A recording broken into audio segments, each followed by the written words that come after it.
Mathieu Cloutier, donc bibliothécaire en soutien à la recherche à l'Université Bishop. Durant la prochaine heure, je vais vous proposer une sélection d'outils informatiques qui peuvent être utiles à la fin de gestion de données de recherche. Comme nous allons le voir ensemble, certains de ces logiciels sont des outils plus généralistes que d'autres et peuvent être utilisés à la fin de gestion de données de recherche, mais aussi dans un usage plus généraliste là, pour tous les jours. Comme nous allons le voir ensemble, on va voir principalement 4 outils. Everything, Double Commander, PreFileSync et To-Do List. À l'exception de PreFileSync, ce sont des outils que j'utilise tous les jours sur une base quotidienne. Donc, je crois que ça a le potentiel d'améliorer votre gestion de données rapidement, même si certains de ces outils ne sont pas conçus avec cette idée-là spécialement en tête. Je vais terminer la présentation avec une courte liste de mentions honorables, c'est-à-dire des outils dont l'utilisation est plus limitée à un rôle précis, mais qui sont tout de même pertinents à connaître. Petite précision, les outils présentés dans la prochaine heure sont des logiciels conçus pour fonctionner sur vos machines, contrairement aux logiciels présentés ce matin, là, comme Archivematica ou Baguette. Ils peuvent donc représenter un complément au jour le jour, mais certainement pas une solution de remplacement et surtout pas à long terme. Ceci étant dit, débutons.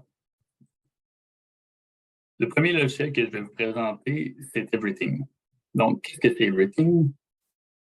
C'est un outil de recherche de bureau, dans le fond, pour les noms et les répertoires de fichiers sur vos lecteurs, vos disques durs, conçus pour Windows. Voici leur site web. Qu'est-ce que ça fait? Bien, dans le fond, le programme est très rapide, met environ quelques secondes à indexer finalement tous les fichiers, les noms de fichiers sur votre ordinateur en consommant un peu de ressources système. Il s'agit d'un logiciel gratuit d'utilisation, mais dont le code source n'est pas rendu disponible, donc ce n'est pas un logiciel libre, mais il est gratuit d'utilisation. Et dans le fond, vous voyez au bout de quelques secondes, c'est le résultat que vous allez obtenir sur votre machine, finalement un nombre total d'objets rendus, indexés finalement par cet outil de recherche-là. Dans le fond, Everything possède plusieurs atouts en matière de gestion informatique. Le logiciel permet par exemple de rechercher des fichiers ou des dossiers qui peuvent avoir été effacés ou qui sont difficiles à retracer. Par exemple, on travaille de plus en plus avec des outils dans le cloud. Si vous n'êtes pas habitué de naviguer, par exemple, vers le répertoire de Teams avec lequel vous pourriez faire affaire avec des collègues à l'extérieur, bien, Everything, c'est une bonne manière de retrouver le nom d'un fichier sur lequel vous travaillez sans avoir à vous casser la tête pour naviguer jusqu'au chemin en question. Donc, ça permet de sauver quand même beaucoup d'énergie mentale à ce genre de petites tâches là, répétitives qu'on a en chacune de nos journées. Pour en donner un exemple ici, là, un fichier qui avait été, par exemple, supprimé, une version antérieure ou quelque chose comme ça, juste en test, on voit, par exemple, en inscrivant l'expression de la corbeille avec quelques éléments textuels pour retrouver finalement un fichier en particulier, on arrive à retrouver, par exemple, le fichier Strategy Draft version 1 qui a été déposé à la corbeille ici. Everything aussi, dans le fond, ce qui est au cœur de son utilité, c'est la grande performance de son moteur de recherche, la convivialité de sa syntaxe, en quelque sorte comparable à celle de Google. Il est possible de retrouver le document que l'on cherche avec une recherche très fragmentaire. Par exemple, si on recherche un document en particulier dont on ignore l'emplacement exact, comme on vient de le voir, ou dont on se souvient que le titre comporte le terme stratégie, ben, l'expression straté comme j'ai ici, comme ça, va permettre de retrouver toutes les occurrences, les formes dérivées de stratégie en français ou strategy en anglais. Donc ça, c'est quand même assez pertinent dans un environnement où on peut être amené à travailler avec des documents qui ne sont pas nécessairement issus seulement de la langue française. Aussi, il faut savoir que les résultats d'une requête peuvent être permutés. Là, donc, Libre Accès va aussi retrouver Accès libre. C'est également possible d'utiliser ou de combiner les opérateurs booléens et ou et sans. Donc, ce qu'on voit ici, là, si je fais une recherche pour le cycle de Research Data Management ou Strategy, ben, il va chercher tant dans le chemin d'accès que dans le nom du fichier. Puis, en utilisant d'autres filtres traditionnels, on est vraiment capable de trouver facilement, rapidement les fichiers dont on cherche. On peut aussi exclure certains dossiers qui sont pas intéressants, là, comme par exemple le dossier où les fichiers de l'index de Windows se retrouvent. Là. Il y a beaucoup de bruit dans ce dossier-là, donc on peut éliminer dans le fond ces résultats de recherche.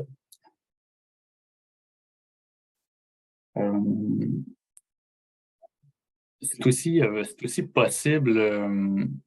C'est aussi possible, dans le fond, de limiter la requête à un répertoire en ajoutant à un répertoire bien précis, en ajoutant la requête devant le chemin d'accès. Comme par exemple ici, vous voyez que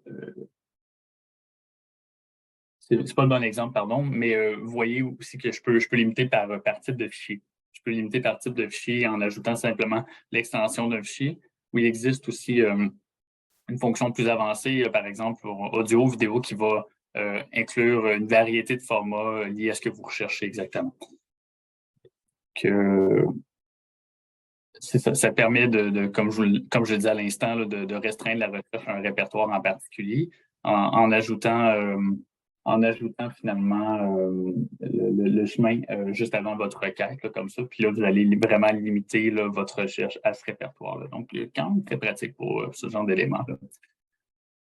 Très utile pour identifier rapidement un doublon. Donc, dans le fond, ça va permettre, comme on peut le voir ici, là, c'est pas la fonction première de ce logiciel-là, mais dans le fond, c'est un bon outil de débroussaillage pour vérifier s'il existe plusieurs fichiers avec un nom un nom très semblable de chemin ou de nom de fichier.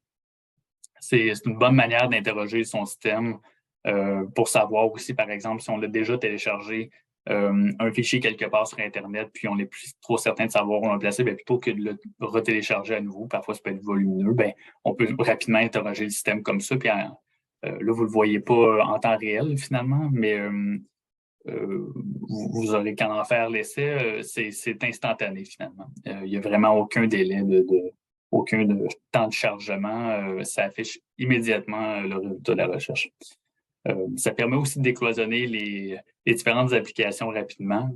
Par exemple, pour vous donner un exemple rapide, si en effectuant vos tâches, la lecture d'un chapitre, ben, votre ordinateur s'est fermé, plutôt que d'avoir à naviguer vers le dossier dans lequel vers le logiciel dans lequel le document se trouve, vous pouvez avoir une note quelque part du chemin d'accès vers le fichier, puis ça va vous servir de raccourci finalement.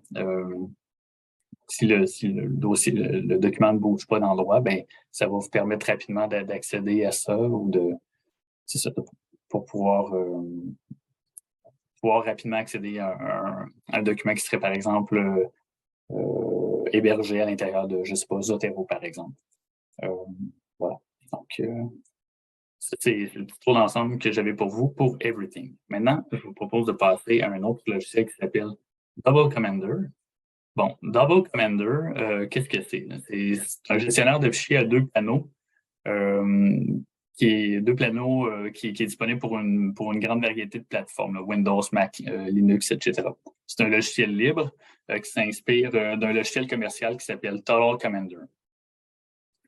Donc, contrairement à ce dernier, le Double Commander ne fonctionne pas que sur Windows, donc c'est avantageux. Mais en fait, vous allez me dire, mais à quoi ça sert exactement? Là, on pourrait directement utiliser Windows Explorer comme on le fait à tous les jours, non? À quoi ça sert d'avoir un navigateur déjà comme ça? Bien, entre autres, c'est que c'est beaucoup plus convivial d'utilisation. Ça ajoute des fonctionnalités supplémentaires, comme vous allez le voir. Donc, l'interface ressemble à ceci. Vous avez un panneau de gauche, un panneau de droite, puis vous pouvez effectuer des opérations dans les deux sens, bien que généralement, conceptuellement, on garde le panneau de gauche pour transférer ce qu'on veut déplacer ou copier vers la droite. Vous pouvez ouvrir autant d'onglets que vous voulez ici en haut. Vous pouvez vous en servir. Pardon, j'ai oublié d'avancer les diapos au même rythme. Mais c'est ça. Vous pouvez, par exemple, ici, déplacer facilement avec des options, des listes d'attente. finalement, ou copier de la même manière. Puis, vous pouvez même créer un fichier à l'intérieur directement de l'interface, simplement, par exemple, en créant un fichier texte, en renommant l'extension, vous pouvez, à l'intérieur de cette plateforme-là, directement créer, je sais pas, un fichier Open Document Text, par exemple, compatible avec LibreOffice, ce que généralement Windows va pas être très prompt à suggérer. Il existe aussi une synergie intéressante avec Everything. Donc, je dirais que ce logiciel-là profite grandement d'une utilisation conjointe avec Everything, parce qu'en copiant rapidement le chemin du répertoire dans son presse-papier, comme ceci, on peut directement naviguer vers le dossier en question avec Double Commander, sans avoir à ouvrir de nombreux onglets de Windows Explorer qui se combinent pas et qui peuvent devenir en quelque sorte un peu envahissants. Donc, simplement en copiant le lien, le chemin d'accès vers en créant un nouvel onglet, on navigue instantanément vers ce répertoire. Il y a aussi une prise en charge de vos onglets favoris. Là, il y a une manière de sauvegarder une combinaison en tant que favori, ce qui permet de sauver beaucoup de temps quand on a affaire à manipuler régulièrement des documents présents avec un certain nombre de dossiers. Le logiciel aussi va vous permettre de visualiser rapidement l'espace restant sur les disques qui sont utilisés dans les répertoires que vous explorez. Comme vous voyez en haut, une ligne colorée, là, finalement, avec la quantité de stockage encore disponible. Une option quand même assez intéressante là, pour garder l'œil finalement toujours là-dessus, parce que bon, on peut le voir généralement sur le poste de travail, mais une fois dans le fond qu'on a navigué vers le dossier, cette information-là ne reste pas visible et on peut tendre à l'oublier. Donc, c'est une bonne manière de garder à jour finalement là, ses besoins en matière de stockage. Il y a aussi une fonction qui permet de paramétrer automatiquement les conflits, vérifier l'intégrité des fichiers. On va dans le fond, vous interroger dans le fond sur vos préférences en matière de est-ce que je dois écraser un fichier, est-ce que je dois vous le demander systématiquement, est-ce que vous voulez fusionner ces dossiers-là, qu'est-ce que vous voulez faire exactement? Il y a une vaste panoplie d'options qui est offerte à l'utilisateur à ce moment-là. Il y a également la possibilité de renommer des fichiers en lot. Donc, rapidement, en quoi ça consiste, c'est qu'on peut renommer avec des masques au niveau du fichier ou de l'extension. On peut chercher pour un certain nombre de fichiers, puis remplacer à l'aide d'une expression régulière également. Donc, des options quand même bien pratiques pour ce genre d'opération. On peut aussi, par exemple, utiliser un nombre de départs avec des intervalles pour renommer certaines versions, là, comme on le voit, par exemple, pour des images. Il y a également une fonction aussi très intéressante là, qui est le calcul et la validation des sommes de contrôle. Donc, Double Commander est aussi en mesure de rapidement calculer la somme de contrôle et de valider celle-ci ultérieurement pour s'assurer de l'intégrité des données contenues dans un répertoire. Pour ceux qui étaient présents à la présentation de ce matin, Mireille Napper a bien décrit l'utilité des sommes de contrôle, qui est en résumé là, un mécanisme qui permet de vérifier l'identité des jeux de données à l'aide d'un algorithme. Donc, ça fait le tour maintenant pour ce logiciel. Passons maintenant à FreeFileSync. Donc, FreeFileSync, des quatre, c'est celui que j'utilise le moins régulièrement, mais c'est un outil véritablement puissant puis très utile en fait pour gérer les copies de sauvegarde que vous auriez à effectuer. Donc, ça permet de faire en gros une synchronisation de fichiers. Là, c'est un logiciel libre qui est utilisé à cet effet-là, disponible sous Windows, Linux et macOS. Voici donc un aperçu de son interface. Vous voyez par exemple ici en bas à gauche dans le panneau aperçu. Dans le fond, il y a la taille de stockage requise par chacun des dossiers en question. Comme on peut voir sur mon disque, c'est les webinaires, donc la vidéo qui prend le plus de poids dans ce répertoire en particulier. Vous pouvez voir dans le fond le nombre de fichiers complexes qui seront à transférer, quantité d'informations complètes à transférer. Par la suite, on va voir ensemble les différentes manières de comparer les informations dans les différents répertoires. Il y a des mécanismes là, pour synchroniser de manière différente ces deux répertoires-là selon les situations qui peuvent survenir. C'est pour l'ensemble.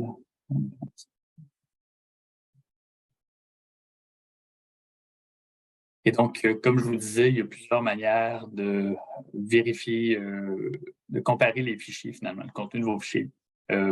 Généralement, ce qui est utilisé, c'est l'option la plus rapide, c'est en y allant avec la taille et la date du fichier. Donc, ça, dans le fond, ça permet, dans ce contexte-là de gestion de données de recherche, là, ça permet de rapidement, facilement mettre à jour un disque dur sur sa machine avec un disque dur externe là, pour s'assurer, dans le fond, de disposer d'une copie de sauvegarde, comme je l'expliquais. Et juste revenir ici. Oui, c'est ça. Donc, si l'option la plus courante est effectivement la date et la taille du fichier, on peut voir aussi qu'il existe, on peut aussi comparer avec le contenu binaire des fichiers. C'est considérablement plus long, mais c'est aussi, dans le fond, une manière de s'assurer de l'intégrité des données. On peut utiliser des filtres. Donc, si ça peut s'avérer nécessaire d'exclure certains dossiers, ben on peut le faire de cette manière-là. Oui, merci. Effectivement, ça rappelle un peu Copernic.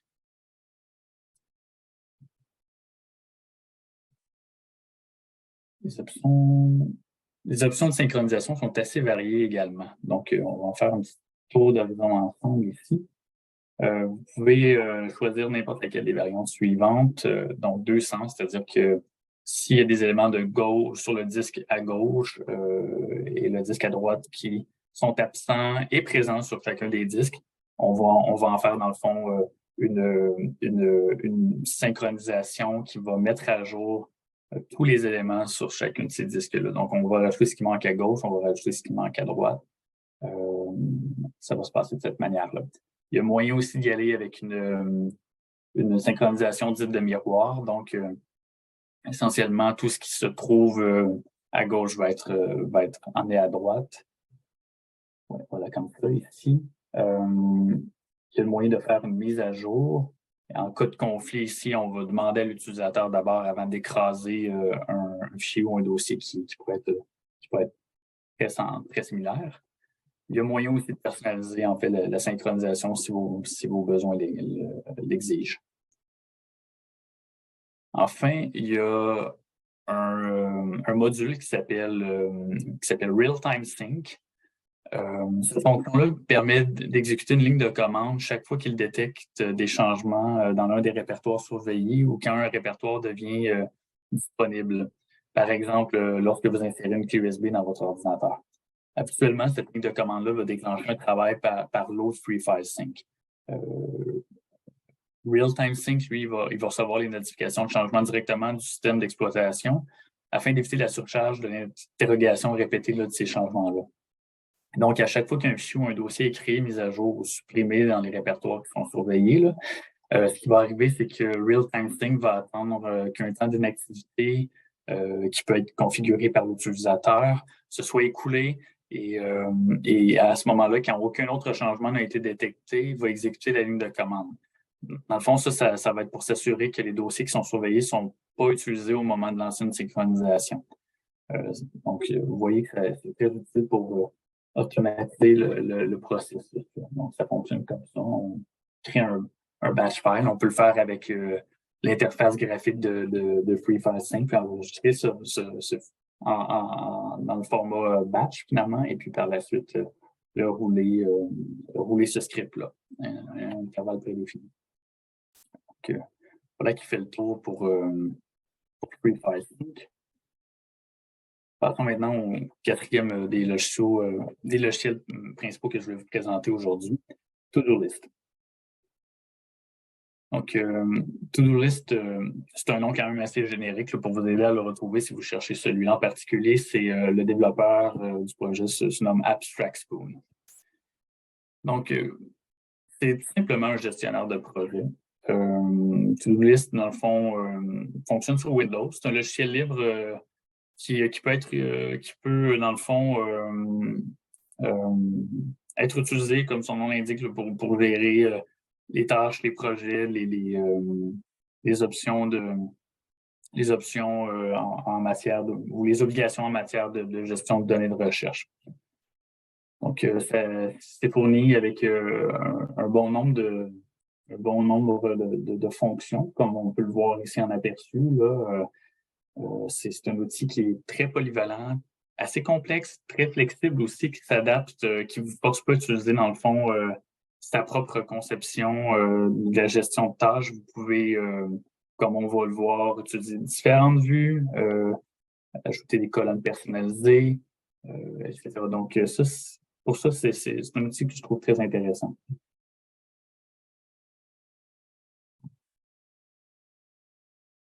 Donc, en plus de l'interface standard de la liste de tâches, il y a d'autres perspectives qui sont offertes, comme le diagramme de Gantt. Comme on peut voir ici, des diagrammes à bande, comme par exemple la distribution des étiquettes attribuées aux tâches listées. On peut aussi facilement créer ou modifier ou supprimer ces étiquettes-là pour retrouver plus facilement un projet dans une liste longue, une classification par facette, si vous voulez. Le logiciel offre aussi un mode Kanban là, qui affiche, par exemple, les tâches par statut de complétion. Personnellement, je suis un peu moins fan de ce genre de vue-là. Ou un nuage de points ici, par exemple, pour voir l'augmentation du nombre de la charge de travail ou de la charge de travail anticipée. Parce qu'on est tout à fait libre d'entrer autant de projets ou de tâches qu'on veut là-dedans. Puis ensuite, si le temps ne nous permet pas de rapidement déplacer en lot des tâches. Donc, avec les filtres, vous pouvez ajouter ou enlever des variables pour répondre exactement à vos besoins si les paramètres par défaut sont trop simples ou trop complexes pour vos besoins. Moi, c'est ce que j'ai fait, là, par exemple. Il y a beaucoup d'éléments de gestion de projet. Il y a des coûts, bien surveillance d'équipe qui sont inclus par défaut. C'est très facile de les retirer. Là. Puis, il y a aussi des éléments de priorité qui, à mon sens, sont trop complexes. Moi, j'ai préféré opérer avec une simple matrice d'Eisenhower pour déterminer si les tâches sont de nature urgente et importante pour permettre de faire des choix rapidement dans les priorités quand il y a un grand nombre de tâches qui s'ajoutent finalement. On peut filtrer de cette manière-là pour voir seulement ce qu'on a besoin de voir. Donc, même si la liste peut comporter des centaines de tâches avec les filtres, on est en mesure de vraiment voir ce qui nous intéresse. Comme ça. On peut aussi voir, par exemple, ici, simplement faire le focus sur les tâches qui sont dotées d'une fonction de récurrence. Donc, ça peut nous permettre de voir si la récurrence de ces tâches-là sont encore nécessaires, s'il y a besoin de les modifier, etc. Il y a aussi, dans le fond, l'utilisation de colonnes personnalisées, là, comme j'en ai un petit peu parlé. Là, vous allez probablement me dire, d'accord, Mathieu, là, tout ça, c'est très intéressant, là, mais c'est quoi le lien exactement avec la gestion de données de recherche? Ben, dans le fond, c'est que l'usage qu'on peut faire de l'outil peut cadrer avec certains besoins liés à la gestion de données de recherche, comme par exemple la suppression ou la préservation de données à des échéances bien précises, puis souvent encadrées de manière stricte. Donc, bien que ce soit conçu pour faire beaucoup plus que ça, là, on pourrait s'en servir à minima que pour ça, dans le fond, pour intégrer, dans le fond, un calendrier de conservation.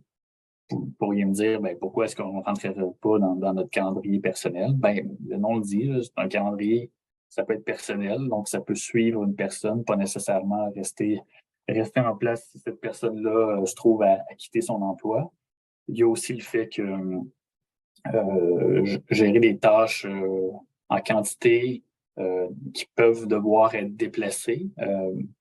C'est pas toujours idéal de conserver ça dans un calendrier, à mon humble avis. Je préfère faire la flexibilité d'un outil comme ça. Il y a des fonctionnalités qui permettent de gérer beaucoup plus facilement des éléments déplacés que dans un calendrier. Moi, personnellement, un calendrier, j'utilise ça seulement pour les événements auxquels je participe, là, ou pour gérer, dans le fond, mes activités à court terme, je dirais, sur une plage d'une semaine. Au-delà de ça, je trouve qu'un logiciel de gestion de projet est impératif, là, si on veut faire un bon suivi là, de ce qui est bon. Donc, on peut, par exemple, ici, demander les tâches qui sont immédiatement qui doivent être rendues finalement pour la date qu'on a exigée. C'est possible aussi, là, comme on va le voir,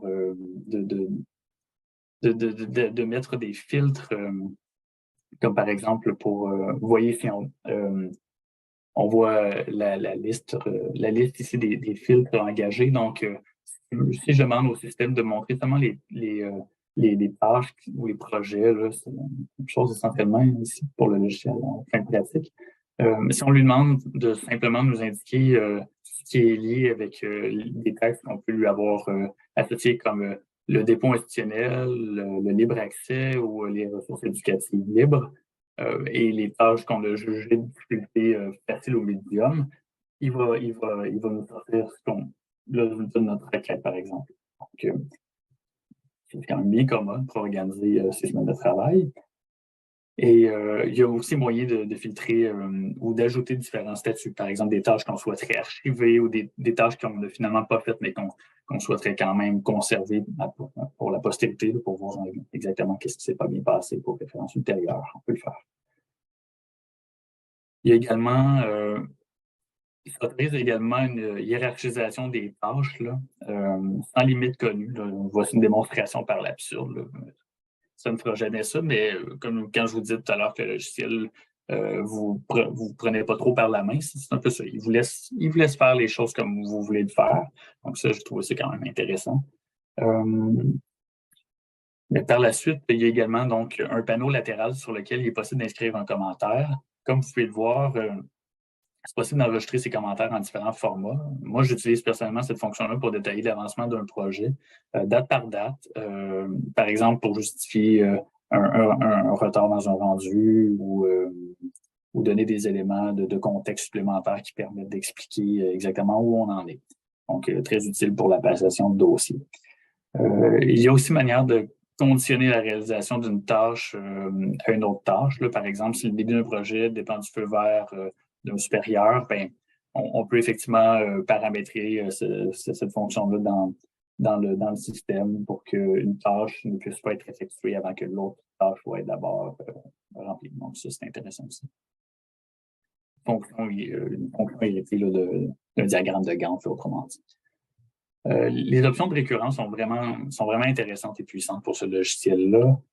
Comme vous pouvez le voir ici, il y a vraiment une grande flexibilité qui est offerte, que ce soit d'un point de vue journalier, par semaine, de manière mensuelle ou de manière annuelle. Donc, vous avez différentes possibilités également. Donc, calculer la prochaine occurrence à partir du moment où la tâche elle doit être due l'année passée ou au moment où vous l'avez complétée s'il y a eu des délais dans l'exécution de cette tâche-là. Le logiciel peut aussi créer une nouvelle tâche dans le système qui reprend dans le fond le format de la tâche précédente pour utiliser la même tâche. Là. Donc, c'est à votre choix. En simplement changeant dans le fond la date attendue de complétion. Et vous pouvez également préserver les commentaires, ce que je vous suggère généralement de faire.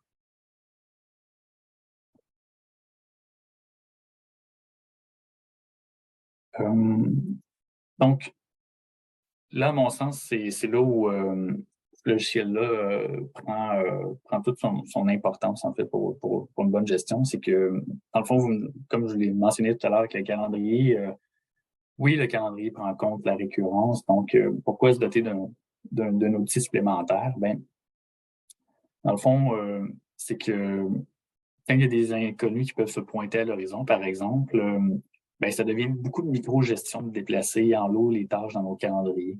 Il n'existe pas non plus d'outils vraiment très performants pour ce faire. Avec To-Do-List, il y a une fonction incluse dedans qui permet, dans le fond, de décaler, en fait, les tâches dans le présent, dans le passé, très rapidement. En fait, quelques clics de souris ici. On peut modifier la date de de départ, la date de fin, la date de complétion, si nécessaire. C'est vraiment utile de le faire. On peut le décaler par une quantité tout à fait personnalisable de temps. Et les sous-tâches aussi peuvent se faire. Puis, on peut appliquer ça directement à partir de la date d'aujourd'hui, finalement, si on ne veut pas se casser la tête à savoir la charge de travail approximative dans les prochains mois. Je crois que la vue de Gantt permet d'en avoir une bonne idée rapidement. Donc, c'était pas mal le tour d'ensemble que j'avais pour vous pour To-Do List. Moi, je le trouve particulièrement utile pour notamment les tâches qu'on ne fait pas régulièrement, mais qui sont importantes, qui sont pas de nature sensible dans le temps, là, comme je l'ai mentionné tout à l'heure, tout ce qui est d'importance cruciale à une date précise, le calendrier pour ça. Mais To-Do List, finalement, pour ce qui est, par exemple, sauvegarde informatique, vous aurez deviné, là, j'aime bien l'informatique, hein, c'est un peu le sujet de la présentation aujourd'hui. Donc, quand il y a le temps de faire une mise à jour d'un disque ou quelque chose comme ça, ben, le logiciel prend en charge, dans le fond, ces rappels. C'est quand même bien pratique. Bon. Donc, maintenant, avant de conclure, là, je vais passer, dans le fond, sur quelques outils variés là, qui peuvent avoir aussi un certain intérêt pour vous. Donc, la première catégorie là, que j'appellerais sécurité et encryption, on peut compter KeePass là-dedans ici. C'est un gestionnaire de mots de passe libre pour Windows avec des projets dérivés qui sont conçus pour différentes plateformes. Ça permet de conserver dans une base de données verrouillée par une clé maîtresse, dans le fond, tout mot de passe d'un utilisateur. Vous pouvez indiquer à l'intérieur, dans le fond, de l'interface, une échéance pour chaque mot de passe pour se souvenir de les modifier à un certain moment donné. Il est aussi possible de générer des mots de passe selon certaines variables, par exemple la longueur ou le type de caractère employé. C'est possible de voir l'historique des modifications pour chaque entrée également. On peut rapidement copier et coller les informations du nom d'utilisateur et du mot de passe dans le presse-papier pour, dans le fond, dans le fond, l'outil est bien conçu au point où les informations ne seront stockées dans la mémoire de l'ordinateur que pendant une dizaine de secondes environ pour éviter qu'elle ne soit exposée à une vulnérabilité. C'est un outil qui fonctionne sur vos machines. Donc, il s'installe sur vos machines. C'est pas un outil qui est dans le nuage en tant que tel. Donc, c'est une sécurité peut-être supplémentaire à aller chercher en utilisant un outil comme celui-là. Parce qu'il y a quelques temps, il y avait eu, il me semble, une faille qui avait révélé les mots de passe de nombre d'utilisateurs d'un projet semblable là, qui s'appelle LastPass, il me semble. C'est un site web ici dont je voulais vous mentionner l'existence, qui s'appelle Use Passphrase, qui est un outil bien intéressant parce qu'il permet de générer aléatoirement des phrases de passe qui sont plus simples à mémoriser que des mots de passe, tout en étant suffisamment complexes pour assurer une bonne protection contre les tentatives d'intrusion. Le site web, là, comme on peut le voir ici, dans le fond, explique bien la théorie derrière cette nouvelle tendance-là, des passphrases, des phrases de passe, et donne un temps approximatif qu'une attaque dite par force brute prendrait pour casser un verrou. Donc, on voit qu'avec un mot de passe de plusieurs mots comme ça, avec des espaces, prendrait, selon ce site web-là, quelque chose comme environ 515 000 siècles à casser. Là. Donc, c'est quand même intéressant. Donc, pour Use Passphrase, qui conjugue bien l'utilisation avec... C'est un service gratuit à faire en ligne, tout simplement. Donc, ça se conjugue très bien d'utilisation avec KeePass pour trouver des mots de passe qui sont plus faciles à retenir, puis les mettre à l'abri, finalement, par la suite. Et, de cette manière-là, on n'a pas besoin de demander à notre furteur, notre navigateur web de garder en mémoire ces mots de passe-là. Si vous avez besoin d'effacer, de nettoyer votre disque dur, s'il pouvait y avoir des informations sensibles, ben, il y a certains outils qui existent. Puis BladeBit, c'est peut-être en fait le plus simple à utiliser dans le fond, en matière de nettoyage, de convivialité et pour, dans le fond, comment dire, dans les mains d'une personne qui est pas une experte. Là. Il n'y a pas besoin d'accéder au boot, je veux dire, à l'ordinateur derrière la machine derrière le système d'exploitation. Donc, ça peut se faire directement à travers le système d'exploitation. Et donc, c'est une valeur sûre, à moins de préférant employer des méthodes qui sont plus contraignantes, là, comme par exemple devoir formater le disque dur avec des utilitaires du genre dont je viens de décrire ou de le détruire physiquement, votre disque à la fin de sa vie utile. Un autre outil semblable au WinRAR et au WinZip de ce monde, mais libre, qui permet d'encrypter aussi les données compressées avec des algorithmes comme AES 256, là, qui est un standard de l'industrie, ce qui fait en sorte que même les noms de fichiers seront cachés de la vue de n'importe qui ne dispose pas de mot de passe pour décrypter le fichier. Donc, CVZip, dans le fond, ça fait exactement la même chose que les autres. C'est un outil. WinRAR et WinZip, mais c'est un outil libre. Puis, vous avez une surveillance par mot de passe avec un encodage par-dessus. Donc, c'est quand même très sécuritaire si vous voulez partager des fichiers sur Internet sans nécessairement rendre ces fichiers-là visibles de la part d'un tiers qui pourrait surveiller les communications. VeraCrypt, dans le fond, c'est aussi quelque chose lié en encryption pour des données très sensibles, là, dans le fond, sauf que contrairement à 7zip qui s'applique directement finalement sur un dossier en particulier, VeraCrypt, dans le fond, permet d'encrypter a priori là, un répertoire ou un disque au complet. C'est possible de rendre ces fichiers-là virtuellement invisible sur votre disque dur. C'est un outil, à mon sens, plus limité là, quand même d'utilisation, mais un contexte d'utilisation que je pourrais concevoir, c'est par exemple si un de vos chercheurs doit traverser les douanes d'un pays dont l'accès à certains fichiers pourrait, dans le fond, faire l'objet d'une menace à la sécurité ou des données rattachées ou des personnes rattachées à ces données-là, finalement, ben, d'utiliser ce genre d'outil-là, ça pourrait être quelque chose de très intéressant, finalement. Un peu dans la même veine, GNU-PG, c'est simplement une implémentation d'un standard ouvert de cryptographie qui permet la transmission de messages électroniques signés et chiffrés, ce qui permet, dans le fond, de garantir leur authenticité, leur intégrité, leur confidentialité, et qui peut être intégré à même votre service de messagerie Outlook. Donc, peut être quelque chose d'intéressant à explorer là, aussi pour protéger les communications de nos chercheurs. On voit ici l'interface, à quoi ça ressemble, de quelle manière ça s'intègre avec les options que ça offre pour Outlook. Je vais poursuivre avec quelques outils de recherche en plein texte. Dans le fond, tu viens d'Everything tout à l'heure. Everything ne cherchait que dans les noms de fichiers, dans les...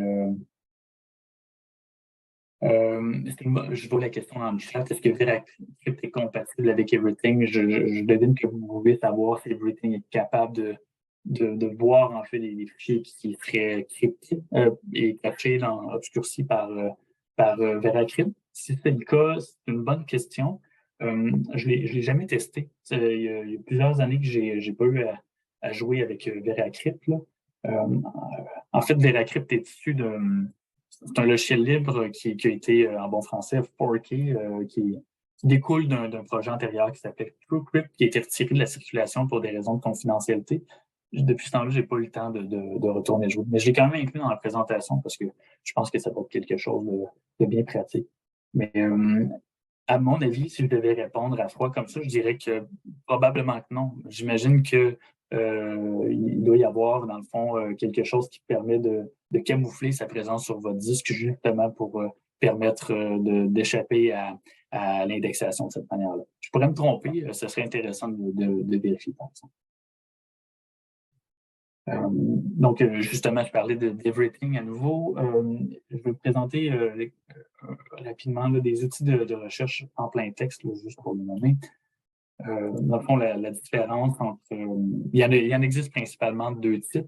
Il y en a qui fonctionnent sans index. Personnellement, c'est ce que je préfère Puis généralement, ça va appartenir à une branche qu'on appelle GREP. C'est pas vraiment un acronyme, c'est une sorte de GREP, dans le fond, c'est comme une sorte de sigle de différentes fonctions sous Unix, là, mais pour faire simple, c'est un outil en ligne de commande à la base là, pour rechercher des chaînes de caractères. Il existe beaucoup d'implémentations différentes pour différents systèmes. Personnellement, mon outil préféré s'appelle DNgrep, qui fonctionne sur Windows, qui est activement développé. C'est une application légère et assez performante. Ça fonctionne un peu en gros comme Everything, mais plutôt que d'indexer les noms de fichiers ou les répertoires, ça va chercher comme ça disait, des chaînes de caractères à l'intérieur de vos fichiers. Donc, si par exemple, vous cherchez une information que vous avez échangé au cours je sais pas, dans le cadre d'une réunion, vous savez que c'est présent au procès-verbal, mais vous ne savez pas vous rappeler la date exacte, mais vous pouvez demander à ce logiciel-là, finalement, d'aller chercher pour une information, une chaîne de caractères à l'intérieur de votre répertoire, puis il va vous le trouver, pas instantanément, mais généralement à l'intérieur d'une poignée de secondes. Là. Je dirais qu'en 30 secondes, généralement, la recherche réussit à s'effectuer avec succès, si vous êtes au bon endroit. Il y a possibilité de remplacer, je vais vous montrer l'interface ici. Il y a un mode nuit aussi qui est quand même très intéressant. Dans le fond, vous pouvez, il y a la possibilité de remplacer des caractères en lot aussi dans plusieurs fichiers. Donc, on pourrait donc en théorie utiliser des fichiers textuels avec des mots-clics accompagnés d'un croisillon, un bon lieu hashtag, pour indexer, si on veut, le contenu là, de certains documents. Personnellement, je trouve que c'est une méthode d'indexation assez faible, là, vous en conviendrez sans doute. Surtout qu'il y a des solutions de remplacement bien plus efficaces, libres qui existent. Là. Ça, j'en parlerai pas nécessairement aujourd'hui, mais pour un nombre de restreint de fichiers, là, ça peut être une solution qui fonctionne assez bien pour retrouver ces traces-là. Il y a aussi des outils qui fonctionnent avec, vous voyez ici, 25 secondes pour trouver l'information à travers deux fichiers, dont un qui est ouvert. C'est pour ça qu'il apparaît en rouge, là, pour dire que le fichier peut être est en mode édition en ce moment. L'autre catégorie, dans le fond, ce sont des fichiers indexés. Donc, j'ai DocFetcher en tête. DocFetcher, c'est un outil, dans le fond, qui indexe à l'avance un répertoire pour accélérer la recherche dans le futur, un peu comme le ferait Everything, mais pour le plein texte. Mais en tout cas, pour mes besoins, je cherche encore l'utilité derrière ça, à moins d'avoir un corpus qu'on veut analyser en détail. Et même là encore, il y a d'autres outils probablement plus perfectionnés, plus spécialisés en fouilles de texte là, qui vont être plus utiles que celui-là. J'ai aussi eu des problèmes avec l'exactitude, la fidélité du rendement. La tenue à jour de l'index ou la remise à jour quand il y a des modifications de l'index est quand même assez longue également. Donc, ça, à mon sens, ça défait un peu l'intérêt pour ce genre précis d'outils avec indexation-là, avec pré-indexation-là, finalement. À mon sens, là, quelque chose qui fonctionne sans index comme grep est généralement supérieur.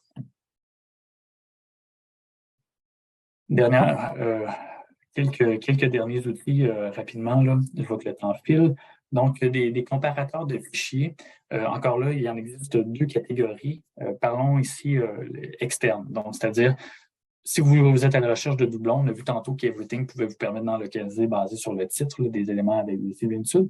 DoubGuru, c'est un outil, par exemple, spécialisé pour ça. DoubGuru, son développement est moins à jour. Il y a aussi l'autre outil à côté là, dont je ne prononcerai pas le nom en raison de la qualité de mon polonais. Mais ces deux outils-là, dans le fond, permettent de trouver dans un répertoire de fichiers qui ne sont pas nécessairement des doublons au point de vue du bit. Donc ça, c'est intéressant parce qu'ils peuvent présenter une certaine similitude, mais sans être exact. Puis dans le fond, les algorithmes de ce logiciel-là permettent, dans le fond, de détecter cette similitude-là. Et donc, après, vous pouvez ouvrir ces fichiers-là puis vérifier si, effectivement, il s'agit de doublons que vous pouvez vous débarrasser d'un, ou sinon, ou si ce n'est pas le cas et que vous devez garder impérativement les deux versions. Donc, c'est des fonctions qui sont intéressantes quand vient le temps de faire un peu de ménage. Oui, pour l'interface, ça ressemble un petit peu à ça. Je vous ai montré une vue ici avec dans le fond, Everything dans le fond, comparer. Donc ici, j'ai trouvé deux versions d'un procès-verbal que j'avais. Et si je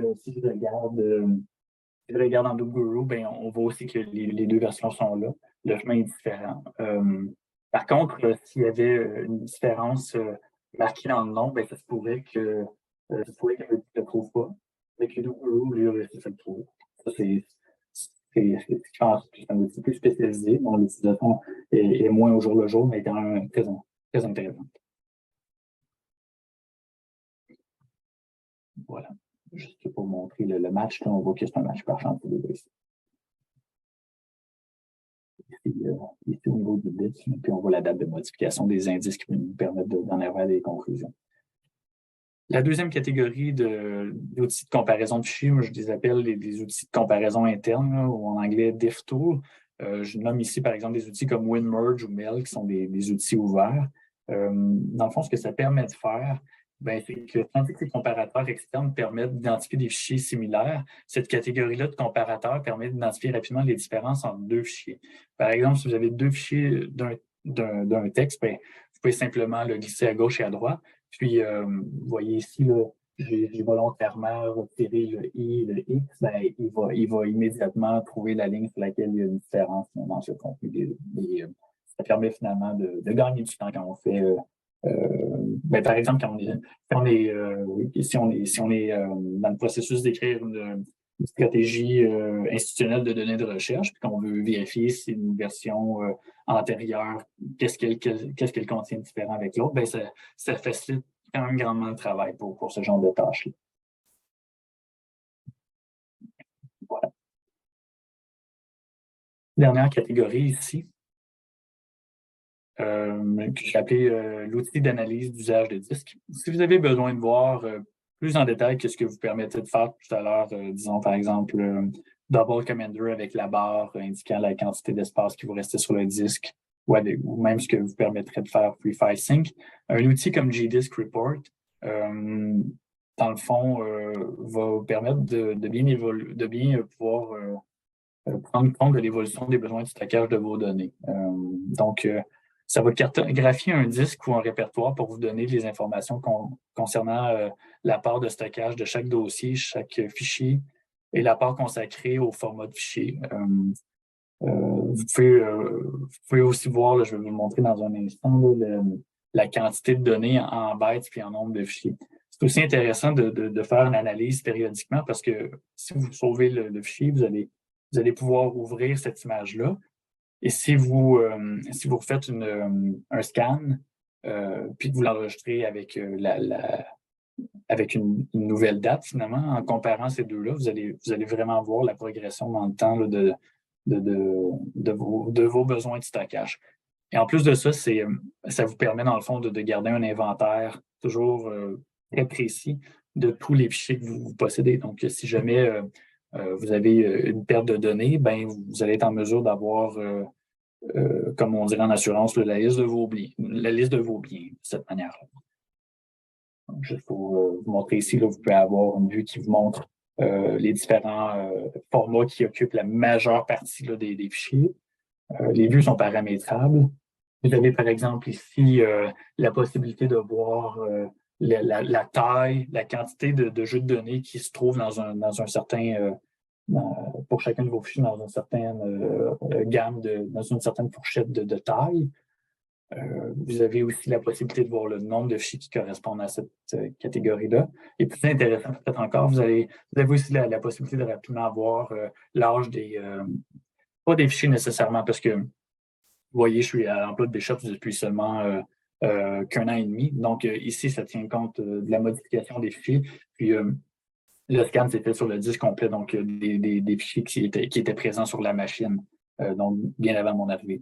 Donc, c'est à prendre avec des pincettes. Il y a sûrement des filtres à mettre en compte, mais reste que ça vous donne un portrait assez précis, dans le fond, de l'évolution de vos besoins de stockage, comme c'est ici ou comme c'est ici, par exemple, pour ici, la masse le volume de données. Donc, je tiens à dire aussi que cette présentation a été a été rendu possible grâce à Diagrams.net puis Inkscape avec un module qui s'appelle SOSI. Donc, c'est pas un plugin, c'est fait entièrement avec du logiciel libre aussi. Donc, merci d'avoir resté à cette présentation-là. Puis, comme vous pouvez le voir, ben, il y a beaucoup de ces outils-là qui fonctionnent bien lorsque tu utilisez ça. Ils fonctionnent, je dirais, mieux lorsqu'ils sont utilisés conjointement. Je sais que ça fait beaucoup là, pour une seule heure, mais ces outils-là, ce sont des outils que j'ai découverts au fil du temps grâce à un site qui s'appelle alternative2.net. C'est un site qui permet de suggérer des logiciels de remplacement ou aux fonctions assez proches d'un autre logiciel qui sont souvent commerciaux. À force d'exploration, ben, j'ai pu constituer cette liste-là aujourd'hui que je vous ai présentée. Donc, voilà ce qui mettrait fin à ma présentation. Je vous remercie pour votre présence, votre attention, mais j'attends maintenant vos questions.